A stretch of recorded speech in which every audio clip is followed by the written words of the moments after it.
My first impression of Dr. Kimbrough was that he was a man who had achieved success and who in turn wanted to cultivate that same level or even a greater level of success within the students. He is larger than life. That's really the first thing that comes to mind when I think of him.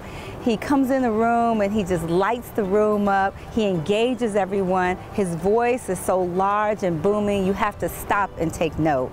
And he just forces everyone to connect, not just with him, but with one another. That what warms you in, that's what keeps you coming back. And also, I feel that it just creates success. If you believe in yourself, he is too. And that's something I just love about him. And he's just funny. I looked at other, competitive first-tier business programs to see what they were doing with the first-year students. And I took that amalgam, put it all together, and we have, voila, the CEO Academy that takes young, impressionable minds and get them ready for the world of work. I think the one thing that comes to mind when I think about the times that I've been able to come into the classroom and really work with the students and talk about wealth generation and talk about philanthropy has been their openness, their eagerness to learn. Those three letters, CEO, resonated in my mind. Well, if it's good enough for these top programs right here, then it's certainly good enough for the students at Clark Atlanta. I found four, objectives, regardless of the institution that I visited before I even came back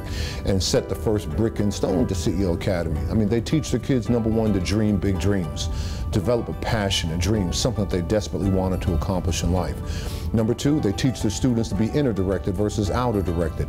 Don't care about what people say or criticize. Take the risk. Jump out there. Try it. Chase your dream. Believe in yourself when no one else will. Number three, they tell the students to be lifelong learners. Formal education will get you a job, but lifelong learning, that'll make you rich.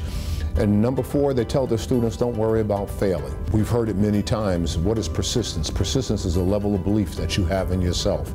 And if you haven't failed, then you really haven't tried. Images of African American people who have achieved success is empowering. Number one, we get them geared for the world of work, and that certainly goes with the dress code that we have here. Well, corporate support is essential. We couldn't do what we do without, and just not the dollars, with the commitment and the time. You couldn't put a cap on that. We couldn't pay for these corporate execs to come in here and spend so much precious time with these students. But the bottom line is that dollars do help. And, from the standpoint of the supplies that we need, to the programs and the key initiatives that we develop. I know that I'm going to be ready when I do step into a corporate world for myself. Every time I look at him, I'm like, you don't have to be here, you know that, right? And he laughs. Because I know he knows, but he doesn't have to be, and that just let me know that you see something in us. I would like to see the business program as the most elite program here at Clark Atlanta University.